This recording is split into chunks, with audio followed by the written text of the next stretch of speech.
Monsieur le chef du gouvernement, mesdames et messieurs les ministres, monsieur le gouverneur de la Banque centrale, madame la vice-présidente de la BEI, monsieur le directeur exécutif du SAIP, mesdames et messieurs les ambassadeurs et représentants du corps diplomatique et institutions internationales, mesdames et messieurs les députés, monsieur le gouverneur de Sousse, madame la mairesse de Hammam Sousse, mesdames et messieurs les représentants des partis politiques, des organisations nationales et de la société civile, mesdames et messieurs.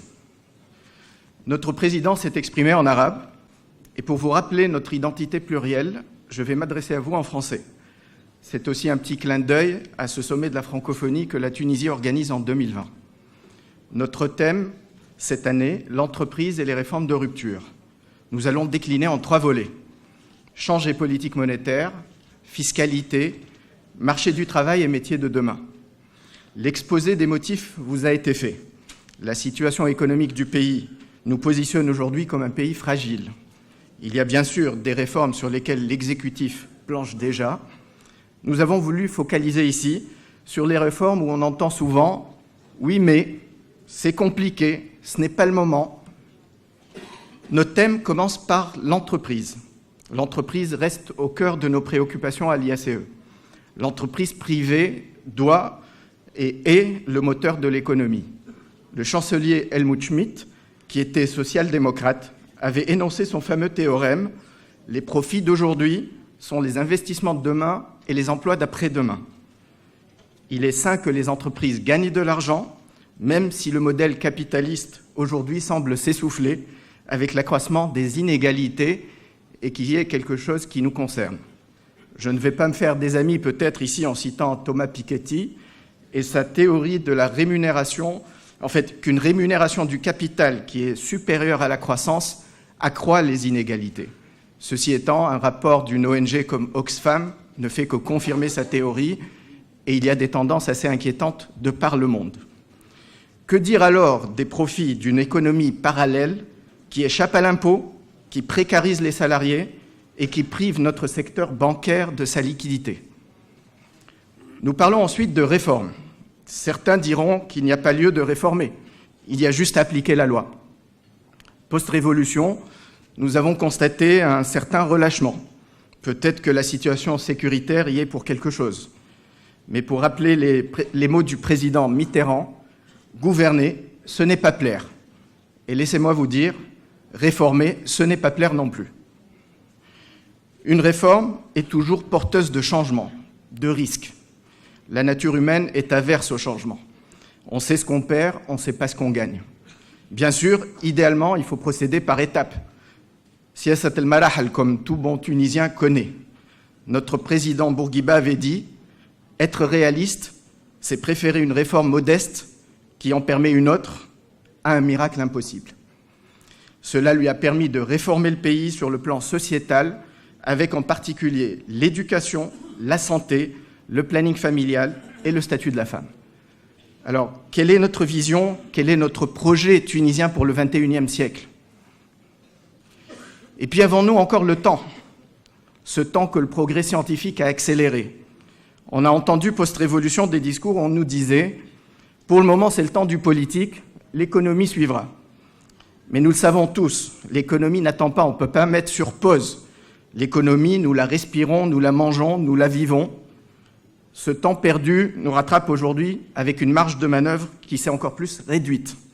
Les risques sont peut-être plus grands, mais comme a dit Gandhi, vous ne connaîtrez peut-être jamais le résultat de vos actes, mais si vous ne faites rien, il ne se passera rien. Nous parlons enfin de rupture. J'aimerais vous citer un exemple du monde de l'entreprise, un cas du Harvard Business Review, d'une entreprise indienne, Tata Steel, qui était à une époque en difficulté.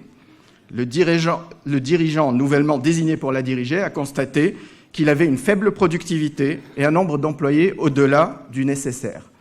Et un licenciement massif n'était pas une option acceptable. Il a proposé un plan de départ où il maintenait aux partants leur salaire jusqu'à leur retraite.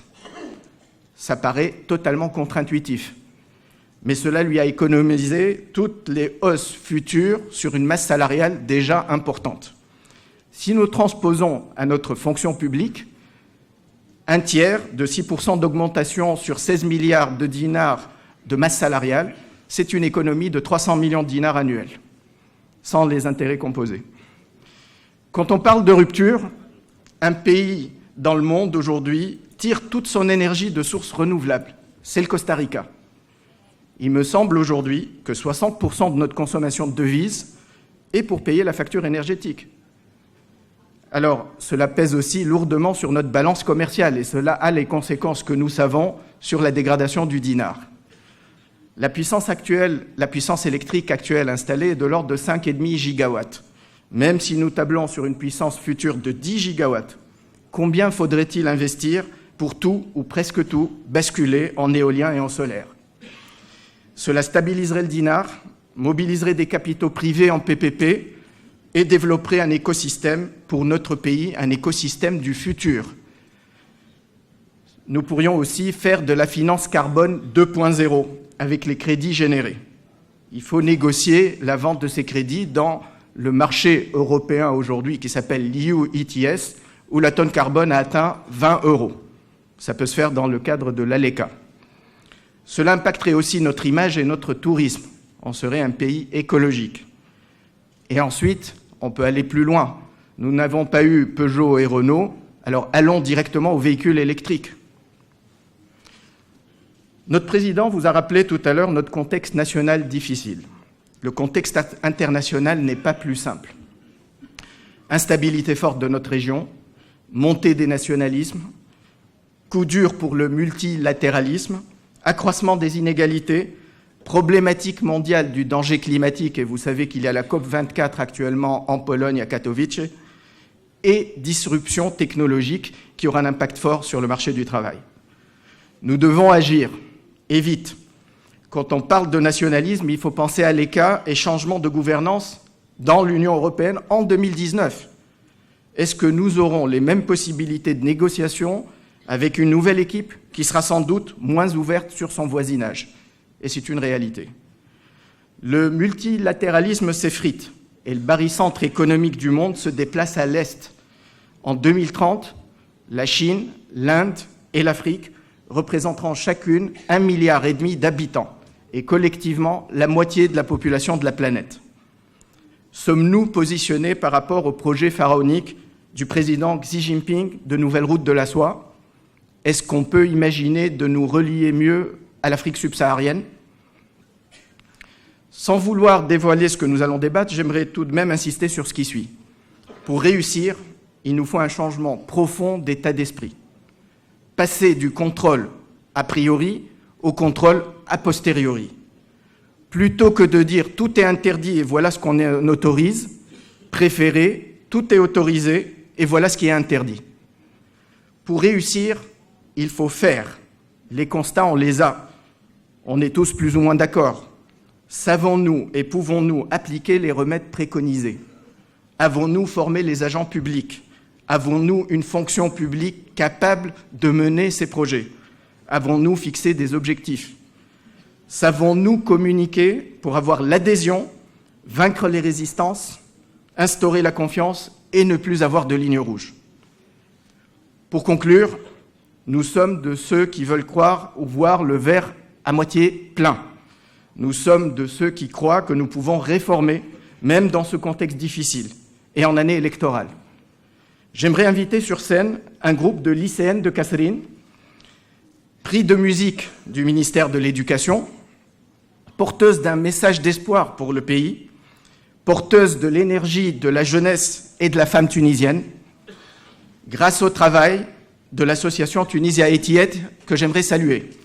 Un travail qui reflète un partenariat inédit entre le ministère de l'Éducation, l'association ADS dirigée par Radi Medep et la BUI à travers son représentant en Tunisie, Ulrich Brunneber, qui a par ailleurs un don caché de saxophoniste.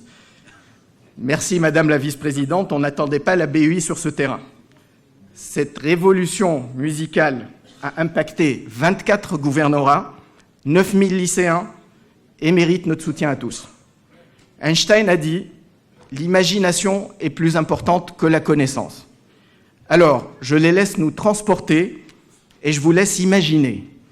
Je vous laisse imaginer une Tunisie qui sera un modèle de pays émergent, qui aura réussi sa transition démocratique, qui aura redressé son économie, qui aura apaisé ses tensions internes.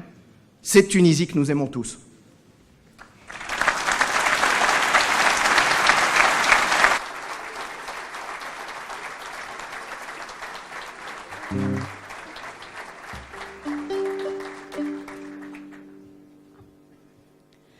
بلاد الناس ما فيها سوء، وين الحق في الظلمة يموت. ما تحكي ليش عبلاد الناس، بلادي هي لولاد الناس.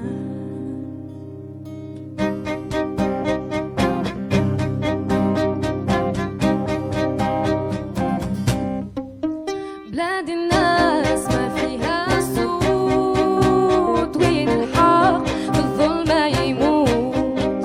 ما تحكي ليش عبلاد الناس، بلادي هي لولاد الناس.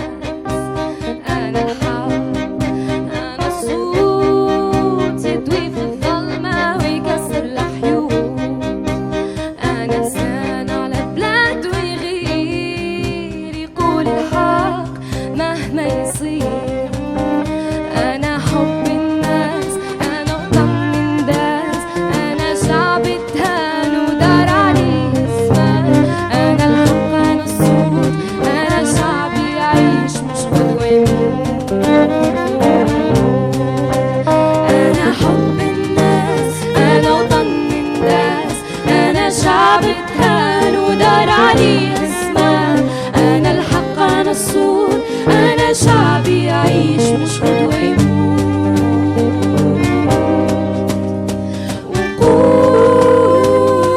وقول أنا الحق أنا الصوت. وقول أنا الحق أنا الصوت.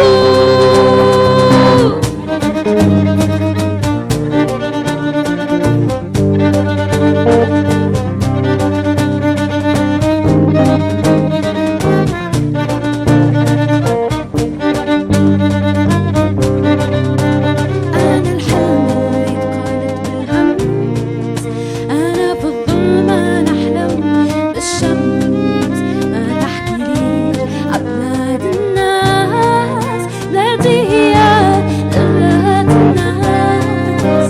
أنا حب الناس، أنا وطن الناس، أنا شعب اتهان ودار عليه اسمان. أنا الحق أنا الصوت، أنا شعبي يعيش مش غدوة يموت. أنا حب الناس، أنا وطن الناس، أنا شعب اتهان ودار عليه اسمان. أنا الحق أنا الصوت، أنا شعبي يعيش مش غدوة يموت.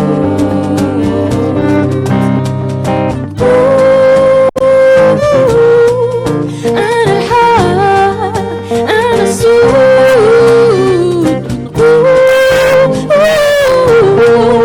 أنا الحق أنا الصوت.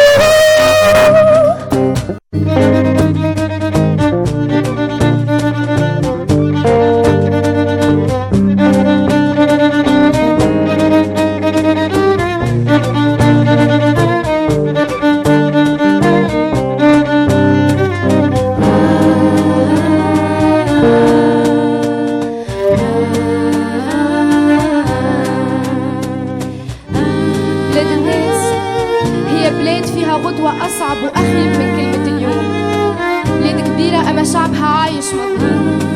شعبها اللي يمشي تحت الحيط مغمض عينه ومهموم، أما توا وقته باش يفيق وتتنحى من سناه الغيوم. خاف يحلم، خاف يطير، خاف حتى يترمي عليه اللوم. خوفه الكبير خليها عمره ما يخمم يحزن للنجوم. بلادي هي الحق، هي الصوت، هي الشعب اللي عمره ما يجي نهار ومن الظلمة فيه يموت. بلادي هي الحرة، هي الغالية، هي الصوت العالي اللي ما يغطي عليه شيء. بلادي تمسح دموع طفل صغير مات أمه وأبوه ما بقاله في هالدنيا شيء. وانتي مين وانتي ذا الكل؟ أما خير بلاد الناس ولا بلاد؟ أنا حب ضل انداس. أنا شعب كان ودار عليه اسمه. أنا الحق أنا الصوت. أنا شعبي يعيش بشهود ويموت. أنا حب الناس. أنا وضل انداس. أنا شعب كان ودار عليه اسمه. أنا الحق أنا الصوت. أنا شعبي يعيش بشهود ويموت.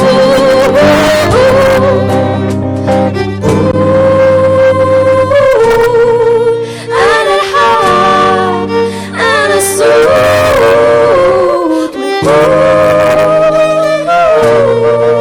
أنا الحق أنا الصوت.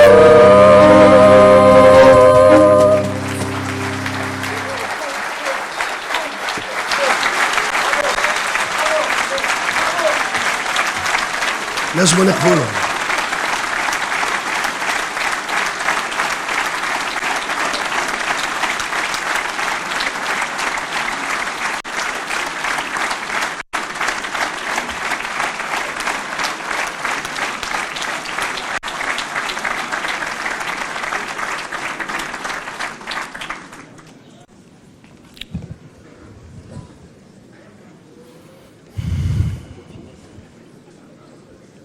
برافو.